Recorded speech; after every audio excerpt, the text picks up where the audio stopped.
this moment during a question. It was a question sent in via YouTube from a soldier in Iraq. So a bit of a loser. A soldier, a man who has volunteered in our all-volunteer, non-elitist armed forces that nobody on that stage knows anyone serving, and I don't know that for a fact, but it's a good guess and a good bet.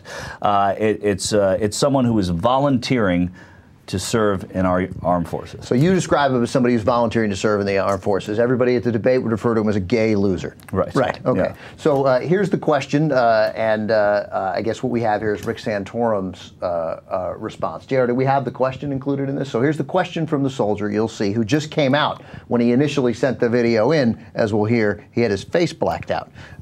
So we couldn't see him. But now, since Don't Ask, Don't Tell was repealed, he has decided to reveal his name. Clearly a monumental moment for him, and he asked this question, and the crowd reacts appallingly. In 2010, when I was deployed to Iraq, I had to lie about who I was because I'm a gay soldier, and I didn't want to lose my job. My question is, under one of your presidencies, do you intend to circumvent the progress that's been made for gay and lesbian soldiers in the military? Yeah, this is one of those situations where liberals don't support the troops, right? Because liberals don't want pointless wars being fought where troops have to die unnecessarily, so we're not supporting the troops. Conservatives support the troops, right? Because they want to not fund their benefits when they get back and they have post-traumatic stress disorder. They want to support the troops unless they're gay, then they boo them when they actually have chosen to serve their country. Right. But liberals don't support the troops. It's sad. I wish liberals did. It's such an ugly, It's true. It would be nice moment. if they did. It's an ugly, awful moment, and it's hypocrisy, as David just illustrated. But it is.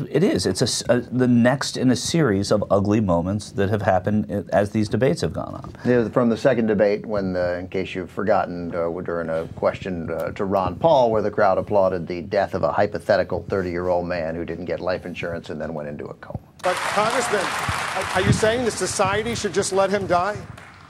No. I practice medicine.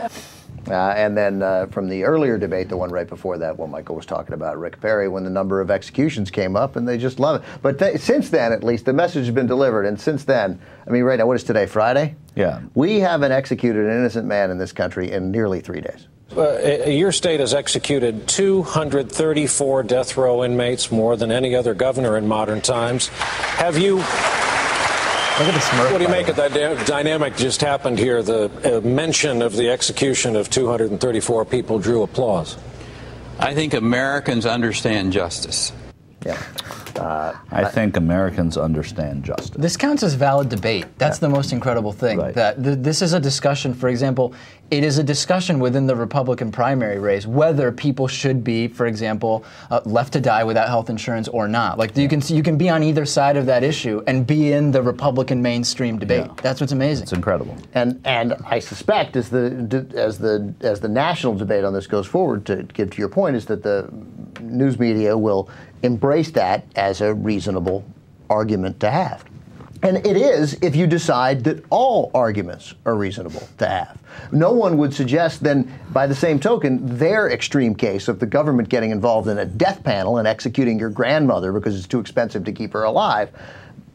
They'll know that, no, that's not a real argument. Yeah. Why do you think, though, that with politics there seems to be this exception where any extreme is legitimate, any point of view? If we were to think about sports, if after the Super Bowl, if the Patriots beat the Steelers by 5 points, if someone came out and said, my position is that the Steelers actually won, there it would be ridiculous to say, let's consider all views, let's find some kind of middle ground. Yeah. On politics, you can say anything, and it's kind of averaged into the mean of opinions. These are incredibly complicated issues. They're difficult for not just regular people, including us, to understand the intricacies of, but they're incredibly difficult for people covering politics. You know, when I spent 5 years as a reporter, longer. I spent much longer. Sorry, I spent 8, 9 years as a reporter. He does this all the time, by the way. So just let him go with it. This seems obvious now. It's not like you're surrounded by the smartest people in the room when you're in that room. Right. They don't know politics. They weren't raised on caring about it.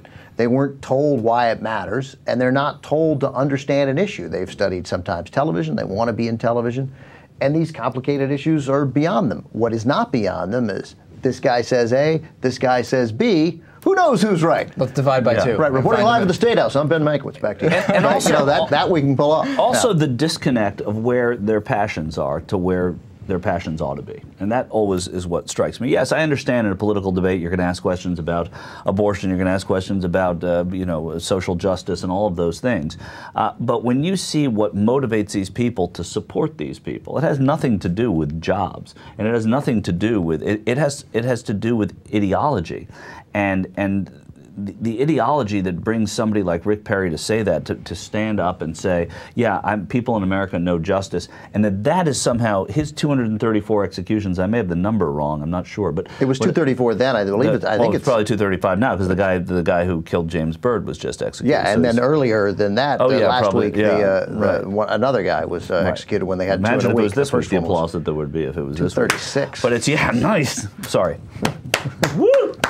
But no, truthfully, it's the disconnect in what matters and how we define the people we want to be president is extraordinary. People wanted Barack Obama to be president because they found in him hope. They found in him, it's a word, it was on posters, but he represented something in a big way. These guys and this woman don't represent anything other than, talking about things that will distract voters into thinking that those are important.